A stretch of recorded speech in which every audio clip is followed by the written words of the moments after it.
Milí diváci a poslucháči, vítajte pri ďalšom z podcastov Slovo Plus. Našou dnešnou témou je ovocie Ducha Svätého a ja sa priznám, že pre tých, čo nás vidíte, tak mám na sebe aj takéto tričko, kde máme vypísané ovocie Ducha Svätého. Pre tých, ktorí teda nevedia tento zoznam celý, lebo je to pomerne zložité, tak budeme tu mať takýto ťahák, ktorým si to budeme môcť pripomínať. A mojou dnešnou hostkou je Mária Škovierová. Mária, vítaj medzi nami. Ďakujem, srdečne vás všetkých pozdravujem. Tak pre nás, ktorí ťa poznáme, ťa budem volať Mariš, tak teda ako ťa všetci volajú. Tešíme sa veľmi, že si prijala pozvanie a ja o tebe prezradím, že ty si členkou vodcovského tímu charizmatického katolíckeho spoločenstva Ebenezer, ktoré sídli tu v Bratislave. Ja som teda tiež súčasťou, tak sa teším, že tu máme takýto spoločný rozhovor spolu. Okrem toho si učiteľkou na gymnáziu Svätej Uršule. Učíš telesnú výchovu a nemčinu. Presne tak. Si dobre spomínam. A ešte si aj spoluzakladateľkou modlitebného domu Elajon. Tak možno nám niečo povedz o tomto dome, lebo myslím, že je to možno ešte pre mnohých kresťanov aj tuto v Bratislave taká neznáma. Má to jednoduchú myšlienku mať miesto v našom meste, kde by v ideálnom prípade neutíchala modlitba, že si musíte predstaviť také miesto, kde by sa stále niekto modlil, že potom túžime. Teraz to ešte nie je 24/7, ale snažíme sa tam chodiť a modliť len takto. Meno Elajon znamená olej. A takže to nesie tú myšlienku takej míňavosti, že až tak chceme míňať náš čas na Boha len tak, lebo je to hoden. Takže preto sa chodíme modliť. Môže tam prísť hocikto? Je to otvorené miesto na Tolstého 7, dá sa to aj vygoogliť www.elajonhouse.org. Takže srdečne vítaní všetci. Perfektne, ďakujeme za takúto pozvánku. A tak ako so všetkými mojimi hostiami, tak začneme aj s tebou, icebreakerom a slovnou hrou Meno, mesto, zvieravec. Super, ja sa rada hrám. Tak teším sa, že začneme takto spoločne takouto hrou, že sa niečo viac o tebe dozviem aj ja. Prvá otázka je, v Biblii sa spomínajú mnohé mená alebo viaceré mená Pána Boha. Je to Boh všemohúci, Boh sila, Boh pokoj, tie známe Elohim, El Shaddai.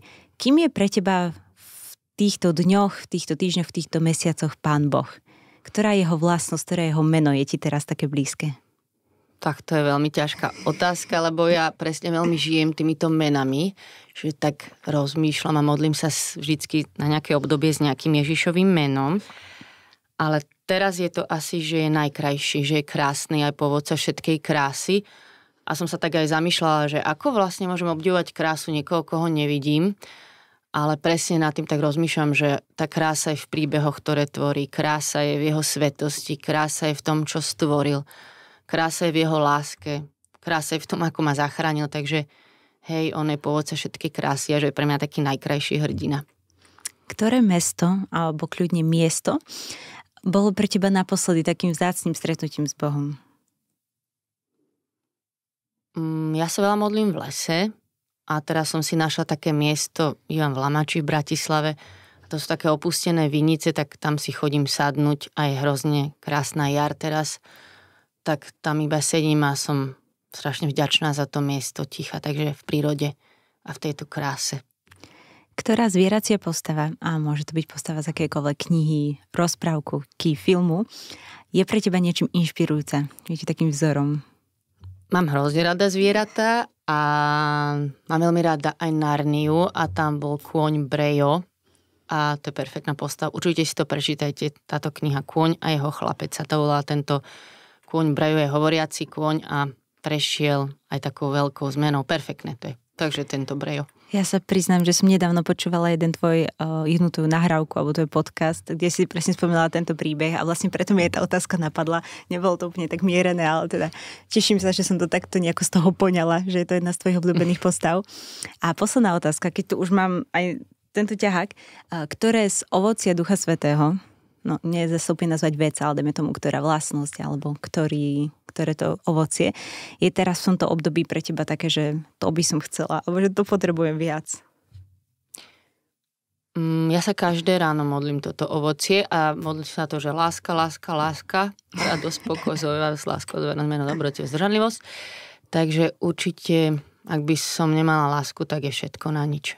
Ale mám za sebou aj obdobie pôstu, tak som sa tak špeciálne modlila, že Duchu Svätý, daj mi tú zdržanlivosť a nauč ma mať nejakú miernosť a že to je asi taký môj boj hlavne stále, takže aj do toho pozývam Ducha Svätého, do tej miernosti a zdržanlivosti a aktuálne teda pokračujeme aj po pôstu.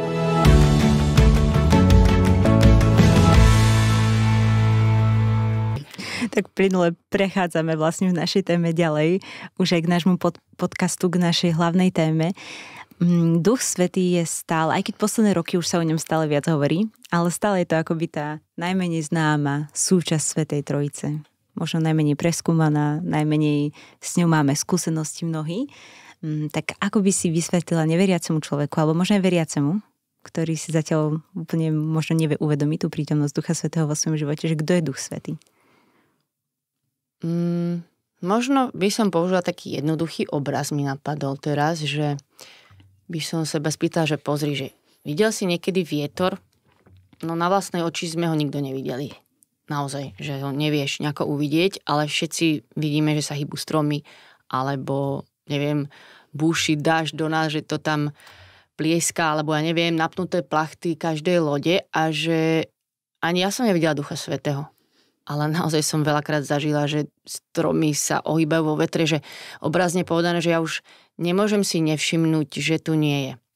A takisto, že ak nám stále tak chýba, že ale nevideli sme ho, popíš mi ho, že je to ako s tým vetrom. No naozaj je to ťažko úplne, ale asi toto, že ja už som toľkokrát zažila to, ako on koná, že som teda videla, ako hovorím v tom obraze, to jeho pôsobenie, že nedá sa mu neveriť. Hej, že ho vidím v tom, ako koná. Bolo aj v tvojom živote obdobie, kedy si napríklad neuvedomovala to konanie Ducha Svätého? A ak áno, tak aký bol ten tvoj život možno pred tým Duchom Svätým a teraz, keď ho vidíš, keď ho vnímaš? Ja by som nevedela oddeliť svoj život na obdobie pred Duchom Svätým a po, lebo si myslím, že on je stále bol tak pri mne a že veľmi nežne stále tak klopal na moje dvere a vstupoval, ako som ho pustila a hlavne je to naozaj tak, že my bez Ducha Svätého nevieme, že nič, ani sa modliť, ani nič, ani ničomu porozumieť, takže on tam určite bol. Ale, a to podľa mňa súvisí, že každý z nás, keď sa tak začneme rozhodovať úplne osobne pre vzťah s Bohom, lebo teda ja som veriacej rodiny, za čo som veľmi vďačná, ale vždycky je tam teda ten zlom, tak to je asi tiež taký čas, keď Duch Svätý viac prichádza a u mňa to tak bolo, že som vstúpila, alebo teda začali sme mať spolu prvé malé stredko, spoločenstvo a tam práve sa tak viac začalo hovoriť o Duchu Svätom v takej malej skupinke v tomto prostredí. Niekto mi začal rozprávať o tom, ako pôsobí práve o tých daroch, to bolo pre mňa strašne fascinujúce, že sa dejú zázraky a povedala som si, že toto chcem a začala som ho chcieť ešte o mnoho viac ako dovtedy. Tak teda aj nám povedz, že ako pôsobí ten Duch Svätý, lebo aj v písme sa spomínajú rôzne prejavy, jednak je to toto ovocie Ducha Svätého, ktoré si myslím, že nám je asi všetkým kresťanom také bližšie v zmysle, že sa o ňom veľa hovorí, lebo áno, je to aj v písme vymenované a všetci tak nejako chápeme, že toto ovocie Ducha Svätého, láska, trpezlivosť, zhovievavosť, že to sú naozaj tie cnosti, v ktorých máme rásť. A teda ďalšími prejavmi Ducha Svätého sú dary alebo charizmy, tak nám to možno skús nejako tak popísať alebo vysvetliť. Je to perfektná, zaujímavá téma, ale ja by som sa úplne nerada, ako ja človek, ktorý tu som vrhla teraz tým smerom, že to tu teologicky popíšem všetky tie charizmy alebo dary, ktoré Duch Svätý nám ponúka a prichádza s nimi, takže asi skôr tak v mojom živote by som naozaj iba chcela tak povedať tu, že možno sa budem opakovať, ale nevadí, že my si často myslíme, že Ducha Svätého nemáme alebo nepoznáme, on už dávno pôsobí, lebo naozaj my bez neho nevieme nič. To nie je, že nejaká moja múdrosť, že ja tu teraz niečo odpovedám, alebo počujem čítanie v kostole, že som super teraz múdra, tak som to pochopila, že to je všetko od neho, že on naozaj pôsobí, alebo teda, ak by som tak prešiel už ku mne, že ku mne tak hovorí, že ja mám zrazu nejaký fakt dobrý nápad. A môže si povedať, že wow, toto bol dobrý nápad, no ale dobre, ja viem, naozaj, lebo niekedy sú to naozaj dobré nápady, že to nebol úplne môj nápad, že on je ten, ktorý mi prináša napríklad múdrosť, alebo v rozhodovaní ten dar rozlišovania, alebo ja mám úplne také, že mi napadne, že teraz zavolaj tomuto človeku, napíš mu. A to sú príbehy, ktoré proste boli úplne napríklad, že zachraňujúce, že ten človek povedal, že ty si mi napísal v tej sekunde, keď som to potreboval, no náhoda? Nie. A že naozaj, že Duch Svätý nám dáva dary múdrosti, dar rozlišovania, dar odvahy, dar modlitby, dar viery, že dokážem veriť, aj keď už všetci ostatní prestali. No, vedela by som to o tom dlho rozprávať, takže skôr by som to tak, ja by som odpovedala na to, že je to pre každého úplne dosažiteľné, že každý z nás to môžeme mať a je to jednoduchšie, ako si myslíme. Teraz som trošku možno hovorila o tých daroch a o tom, ako ten Duch Svätý pôsobí, aj keď si to neuvedomujeme, ako si ho môžeme viac začať uvedomovať. Presne ako si povedala, že on pôsobí na nás všetkých, ale možno niektorí ľudia ho necítia, aj keď tu je. Alebo ani nevedia, že a toto bol Duch Svätý. Ako sa môžem začať ho tak pozývať do svojho života? No, ako si ty hovorila, tak ja si naozaj myslím, že Ducha Svätého sa mnohí boja. A je to strašná škoda. Že Ježiš je nám taký ľahšie predstaviteľnejší otec, to tiež ešte, ale že ten Duch Svätý, podľa mňa aj kvôli niektorým zlým predstavám, že máme z neho strach, tak by som všetkých iba povzbudila, že absolútne nie je čo sa bať.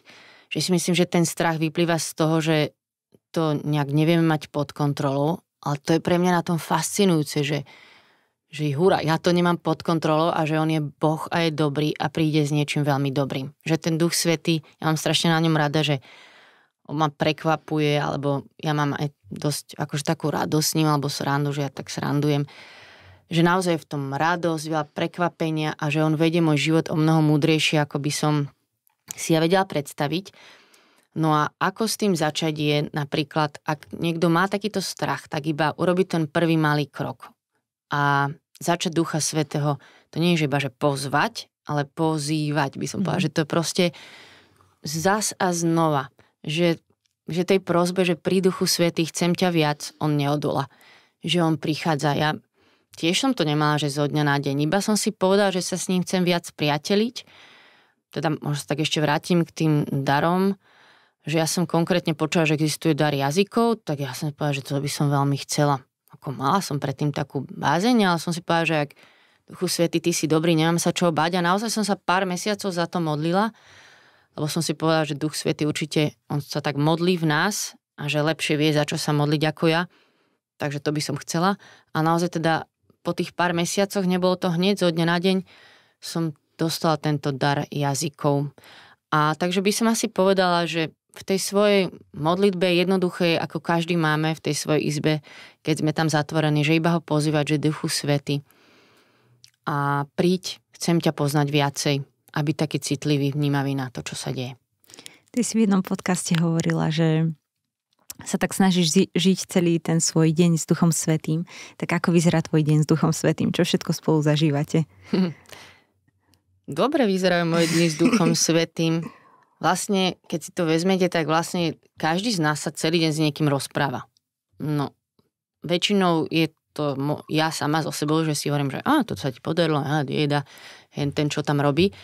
Tak ja som si povedala, že ja sa vlastne budem ďalej celý deň rozprávať, ale bude to niekto zaujímavejší, ako som ja sama. Samozrejme, aj ďalej sa rozprávam sama so sebou, však to je prirodzené, ale že ja som vlastne celý deň v takom vnútornom rozhovore s Duchom Svätým, teda celý deň. Medzi tým samozrejme pracujem, utekajú myšlienky, ale že stále priebežne, keď mi to napadne, tak s ním riešim všetko možné. Teda keď ráno vstanem, tak mám také, že sa snažím mať prvú myšlienku.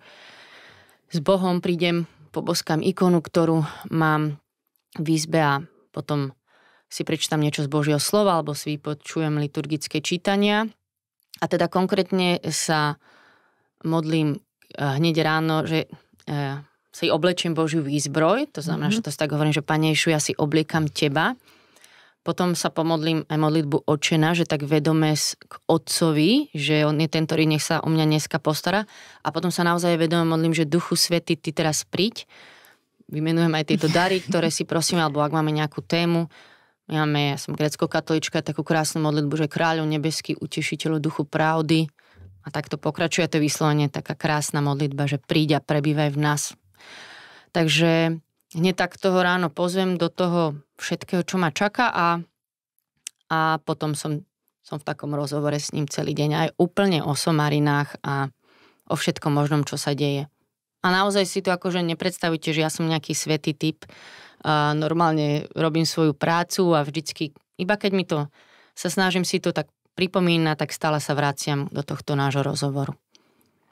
Ja tak sama podľa seba zistujem, že vlastne Ducha Svätého dokážem vnímať natoľko, nakoľko som schopná si uvedomiť, kedy on koná a kedy nie. Tak toto by som sa ťa možno chcela opýtať, že ako môžeme prechádzať tou cestou, že čo bol Duch Svätý, čo nebol Duch Svätý, čo sú moje myšlienky, čo nie sú moje myšlienky, ako sa môžem naučiť rozoznávať ten hlas Ducha Svätého alebo tú jeho inšpiráciu, to jeho vedenie.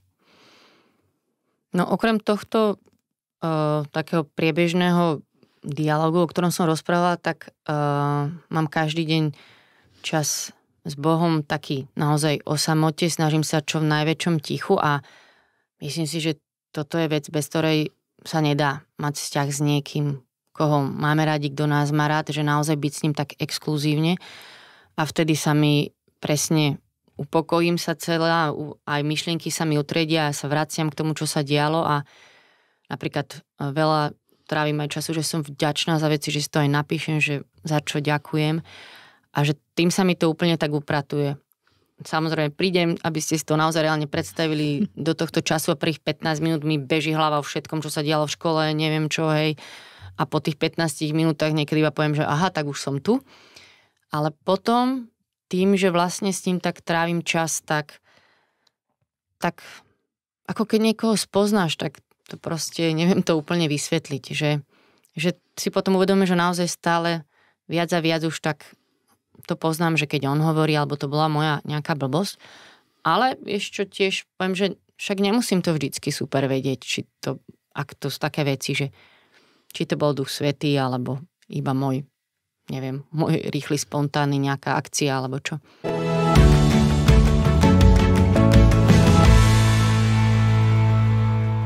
Vedela by som pozdieľať možno nejaký moment, nejaké svedectvo takého nejakého konkrétneho okamihu, kedy ťa Duch Svätý k niečomu konkrétnemu pozval, vyzval, inšpiroval a že to naozaj prinieslo nejaké dobré ovocie. Si tu spomínala napríklad, že si niekomu napísala, že to bola priam zachraňujúca vec, tak či aj nejaký taký ďalší konkrétny moment, ktorý nám vieš pozdieľať na také povzbudenie, že kam nás to počúvanie Ducha Svätého môže doviesť. Myslím, že to bolo veľa takýchto jednoduchých nápadov, ktoré vieme podceňovať. Ja to preto hovorím, lebo podľa mňa všetci, ktorí nás aj počujú, tieto nápady máme.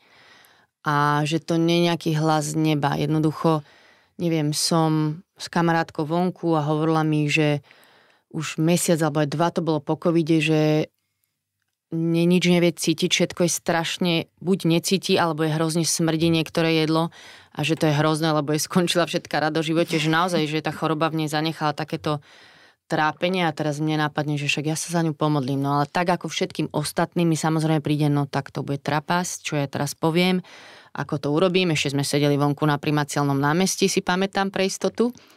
A potom si poviem, tak dobre, Duchu Svätý. Tak som sa tam iba krátko za ňu pomodlila. A ona mi na druhý deň napísala, že Máriš, že ja všetko cítim a všetko mi strašne chutí a naozaj od toho času bola uzdravená od tejto našej naozaj najjednoduchšej modlitby. To je, že Duchu Svätý, príď. Ty si lekár, robíš zázraky. Urob to teraz. Takže, hej, dejú sa perfektné veci. Vďaka, super za takéto pozdieľanie. Ty si tu spomínala dar jazykov a konkrétne si medzi rečou aj spomenula vlastne, že čo ten dar jazykov je, hej, sama si vraž, nech sa čo verí nejaké teologické presné výklady, ale že je to vlastne, že sa Duch Svätý modlí v nás. A stále okolo darov Ducha Svätého a sa dá povedať, že je presne ten strach, čo si aj ty spomínala a je to akoby také podozrivé pre mnohých veriacich, keďže dajme tomu tá obnova v Duchu Svätom sa tu tak postupne prenáša, dajme tomu z iných krajín, čiže tu sa tak učíme v tom rásť.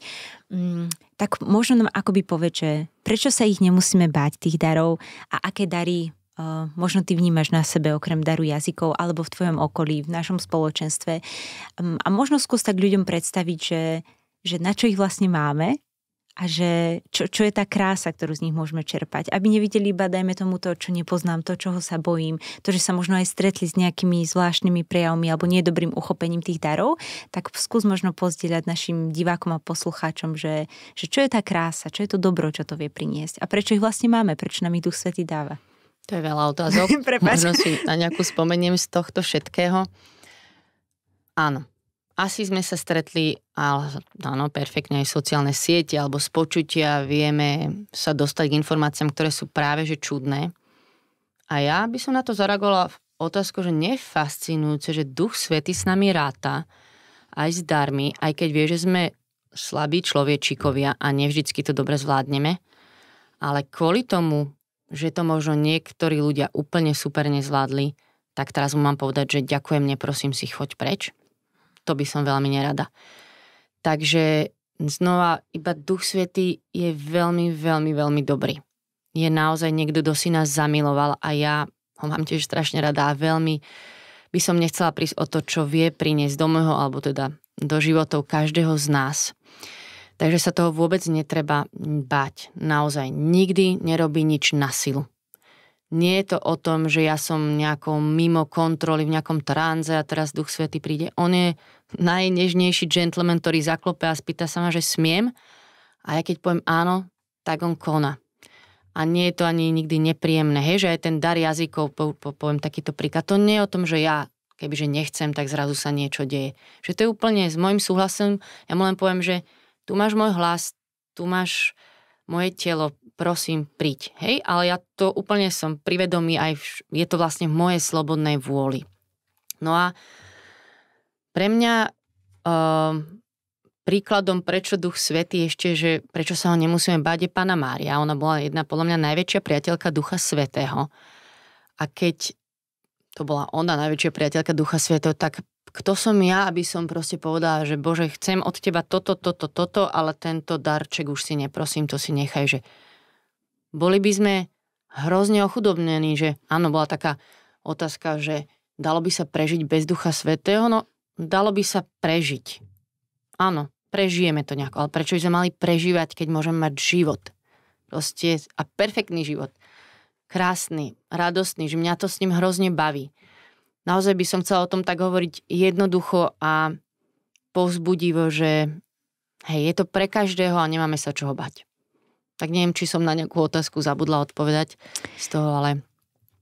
Skôr možno už akoby prejdem ďalej, že keď dajme tomu chce niekto viac poznať Ducha Svätého, ako to môže robiť? Okrem toho samozrejme, že snažím sa s ním rozprávať, snažím sa akoby skúmať, zisťovať, kedy ku mne hovorí, snažím sa sedieť v tichosti s Pánom Ježišom, tak možno ako lepšie spoznávať Ducha Svätého? Kde na neho môžem natrafiť? Kde môžem natrafiť na jeho dary? Na jeho charizmy? Každý sme iný. Možno niekto si potrebuje prečítať perfektnú knihu o Duchu Svätom. Možno niekto potrebuje počuť takýto podcast, ktorý tiež by zoberie z neho ten strach, že uvidí, že tí ľudia, ktorí žijú s Duchom Svätým, sú normálni. Možno, a to je naozaj také jednoduché pozvanie, sú miesta, o ktorých vieme, že teda Duch Svätý posúje úplne všade. Hej, napríklad na prvom mieste na každej svätej omši, hej, že to tiež bez Ducha Svätého je úplne by nešlo. Takže by som nechcela tu robiť nejaký rebríček alebo hitparádu, kde je viacej, kde je menej. To vôbec nie, ale skôr by som tak, že chcem popísať, že rôzne cesty sú pre nás rôznych ľudí, že naozaj niekto to nájde viac v tichu, teda to asi každý. To ticho je pre každého. Ale naozaj, že ak viem, že Duch Svätý pôsobí v spoločenstvách, že majú modlitbu chvál, kde naozaj sa špeciálne modlíme konkrétne za vyliatie Ducha Svätého, tak prečo tam neísť? Sú perfektné otvorené stretnutia, kam sa dá prísť. Iba taká poznámka počiarov. Prosím, neprídite tam iba raz, lebo väčšinou sa to zdá na ten prvý raz také, že ako zvláštnejšie, hlavne keď na to niekto nie je zvyknutý. Treba byť v tom vytrvalý, ako som hovorila, 2., 3., 4. krát. Hej, keď viem o nejakom mieste, že neviem, tam pečú perfektné koláče, tak nejdem asi len doma skúšať piec podľa receptu na internete, ale idem a ten koláč ochutnám. Máriš, ty v rámci svojej služby pre cirkev tak vedieš chvály, alebo teda prednášaš, alebo sa modlíš za ľudí. Mám pocit, že stále ešte aj okolo modlitby chvál sú občas také akoby strachy alebo nepochopenia. Vieš nám tak priblížiť, prečo je napríklad tebe modlitba chvál taká blízka a prečo je to dobré byť vo chválach pred Pánom Bohom? Veľmi rada. To je moja obľúbená aj modlitba, aj téma, ale poviem to naschvál na začiatok, aby si niekto nemyslel, že ja som nejaký vystrelený človek, ktorý žije iba vo chválach, že ja som z jednej perfektnej grécko-katolíckej rodiny tradičnej. Môj starký bol kňaz aj brat a mám hrozne rada aj našu liturgiu. Naozaj sa rada modlím veľmi ruženec. Hej, že mám veľmi rada ticho a mám veľmi rada chvály. A vôbec to nie je o tom, že znova tu robíme, že niečo je lepšie, horšie, tuto Pán Boh funguje a tuto nefunguje. Všetko sú to perfektné poklady a dary a treba si ten darček rozbaliť, ktorý nám Duch Svätý pripravil. Ale chvály majú v sebe niečo veľmi krásne v tom, že je to jednoduchá a spontánna modlitba. To znamená, že je to pre každého. Tuto som počula veľakrát aj také vety, že ja nie som taký chválový typ, ja som taký iný.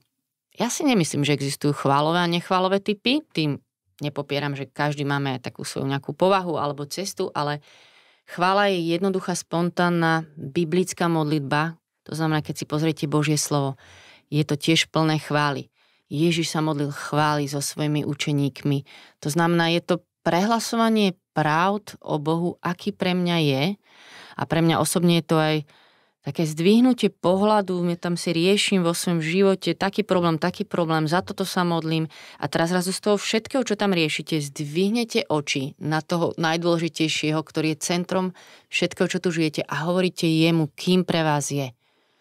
To je chvála a že je to veľmi jednoduché. A tým, že je tam tá sloboda, že to je spontánne, ja sa môžem vyjadriť svojim telom, hlasom, spevom, naozaj postojom, všetkým, že nie je tam teda, keď to tak porovnám, predpísané, že teraz si klakni, teraz si sadni, ale že každý naozaj sa môže vyjadriť, tak je to niečo, čo je nám úplne bytostne prirodzené, že je to do nás vložené, táto chvála, aby sme to tak vyjadrovali, že keď niečo krásne a dobré máme to v sebe zakodované, že hovoriť tú chválu. Takže toto je podľa mňa naozaj pre každého. Čo by si možno povedala na námietku, že keď príde človek na chváli, tak sa pravdepodobne nechá iba strhnúť tamtou emóciou a cíti, dajme tomu radosť, začne plakať. Mnohí teda týmto namietajú, že sa tam strhne akoby davová psychóza a zrazu sa tam preberá človek nejakú emóciu toho davu.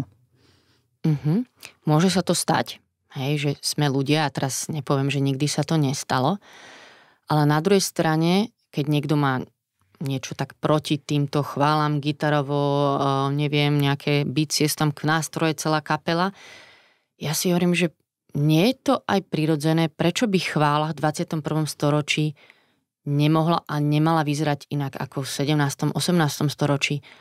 Gregoriánsky chorál je krásny, ale asi je prirodzené, že dneska tá forma tej oslavy je prirodzená tomu, ako žijeme dneska. A ja som teda sa venujem aj hudbe a hovorím si, prečo tak krásny dar, ktorým hudba je, by tiež nemohol byť, teraz si predstavte, ako červený koberec, ktorý tých ľudí privedie k stretnutiu k Bohom. Ja vnímam svoju úlohu, keď vediem chvály, presne prestrieť takýto červený koberec, kde ideálne čím menej zavadziam a tí ľudia budú môcť stretnúť Ježiša v tých chválach. A to sa naozaj deje cez tú hudbu. A keď tá hudba v niečom roztopie moje emócie, je to zlé? Čo my chceme, ako všade inde mať emócie, vo vzťahoch, v športe, tam hulákam na futbale, plačem od šťastia, že sme majstri sveta a zrazu prídem do chvál a tam sa hrám, že som duchovná bytosť? No nie som. Nie som. Mám emócie a tie sú povolené. Keby sa nimi manipulovalo a keby idem cieľne na to, takže zahrám túto pesničku, to sa všetci rozplačú. Už cítite, že toto nie je ono, ale o to vo chválach nejde. Vo chválach ide o to prísť tam celý človek. Aj s mojimi emóciami, aj s mojimi zmyslami, aj s mojou človečenskosťou. A hudba je nádherný dar, ktorý nás do tohto všetkého môže priviesť. Ty si tu tak spomenula, že čo sa budem hrať, že som duchovná bytosť, keď nie som.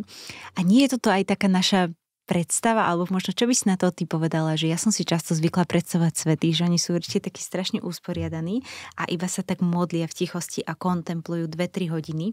A nie je možno takýto nejaký obraz, ktorý máme, ktorý nám potom tak podvedome nahovára, že aj pri tých chválach, že by to nemalo byť toľko o tých emóciách. Čo si myslíš, akí boli svätí? Alebo vieš nám povedať nejakých svätých, ktorí zvykli tak chváliť celým telom, srdcov, dušou, Určite prejavmi? sú známe, jedá hrozne veľa príbehov, že podľa mňa nás možno, že niekedy tak vystraší ten opačný extrém, že radšej sa vypneme. To ako premostím trošku od veci, že mňa tak vystrašil opačný extrém pre úcty k Panne Márii, že blíkali tam tie sošky a fosforkujúce ružence, že ja som si povedala, že tak toto teda nie. A potom som sa pomaly s Pannou Máriou spriateľovala, lebo je to tiež moja mama perfektná priateľka a že takisto ľudia sa asi stretli s nejakým extrémom a teraz si povedali, že pozor, toto nemôžeme robiť a ešte sa im tam spojili možno nejaké iné predstavy, ale prečo nenájsť ten zdravý, teraz naozaj múdry stred, ktorý naozaj Boh pre nás pripravil.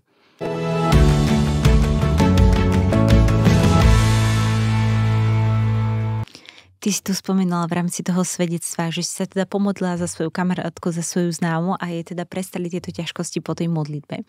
A v podstate asi môžeme hovoriť o modlitbe za uzdravenie. A je takáto modlitba pre každého? Môžeme sa my všetci modliť za uzdravenie aj bez toho, že by sme vedeli o sebe, že máme nejaký dar uzdravovania alebo niečo takého? Ja myslím, že Duch Svätý pre každého z nás pripravil o mnoho viac darov, ako si tu vieme dneska, aj ako toto sa rozprávame, počúvame, predstaviť. Ja neviem, či mám dar uzdravovania, ale povedal mi Duch Svätý, respektíve v Božom slove je to, že modlite sa za druhých. Tak ja som poslúchla. Pre mňa, urobím to zas, ale tiež poviem, že som sa modlila ďalších 150 krát obrazne za uzdravenia, nestali sa. Ale ja to robím 151. Lebo to povedal.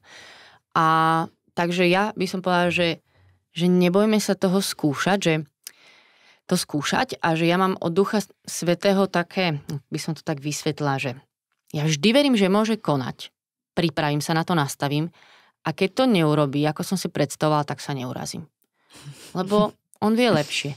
A že takto by som pristúpala k tomu, že daj mi dar jazykov, prosím, pri Duchu Svätý. Ak ten dar nedostaneš, on asi vie lepšie. Možno by ste bol jeden pyšný namyslenec, ktorý by si myslel, že niečo má. Ja sa takto za niektoré dary modlím už dlho a nič. A on asi lepšie vie. Ja by som strašne chcela napríklad dar rozlišovania, že som v situácii nejakej, lebo však aj učím škola, že zrazu by som mala taký dar poznania, že čo ten človek, čo je za ním, čo ten žiak potrebuje. No vôbec neviem. Nič, zatiaľ nič. Ale naozaj on vie lepšie, že takže ktorýkoľvek taký dar vám zarezonuje v srdci, tak si ho s odvahou pýtať a potom aj skúšať používať. Pomodliť sa za ľudí, ísť, vykročiť. Hej. Vieš nám poradiť, ako nabrať odvahu a vykročiť? Ja si myslím, že takým najčastejším je, veľa sa tu bavíme o strachu, že sa bojíme nových vecí, že sa bojíme nepoznaných.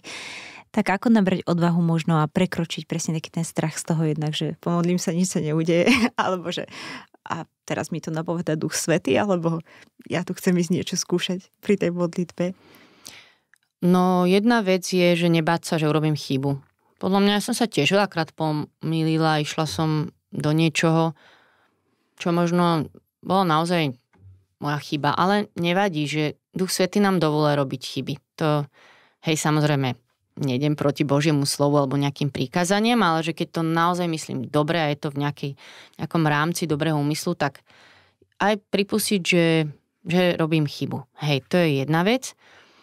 No a druhá, asi taký dlhodobý recept naozaj, že sa stretávať v modlitbe, keď ste, že one to one naozaj v tej svojej komórke, v izbičke s ním, s Bohom a že ja už asi to mám tak, že ja viem, že ma má niekto tak rád a že mi na ňom tak záleží, že mi na ňom záleží o mnoho viac ako na tom názore ľudí.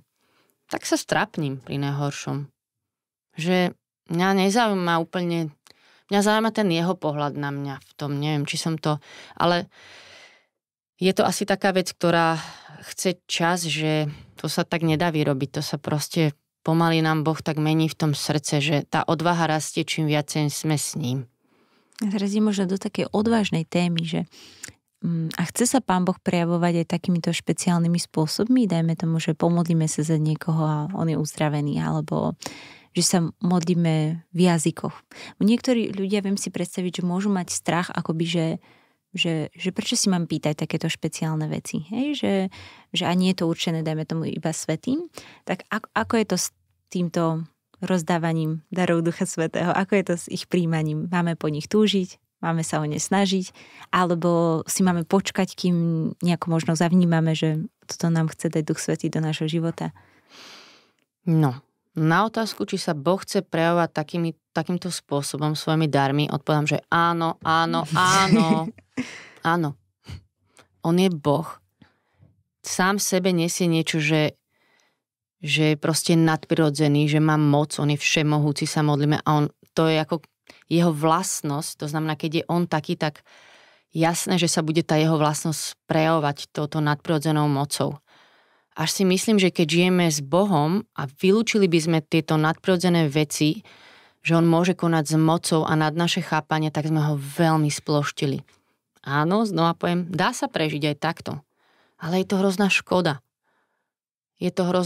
Neviem, čom by som to prirovnala, že predstavte si, že ja by som mala strašne bohatého manžela, s ktorým som, a teraz ja by som celý život žila hrozne skromne, nič by som si nekúpila, lebo úplne neviem, že či si to môžem dovoliť. A ten môj manžel bohatý by mi povedal, však pozri, toto všetko je tu tiež pre teba, ale ja pre nejakú svoju nevieru alebo strach by som si nikdy z toho nič nezobral. No, môžem tak prežiť to manželstvo, ale nie je to škoda?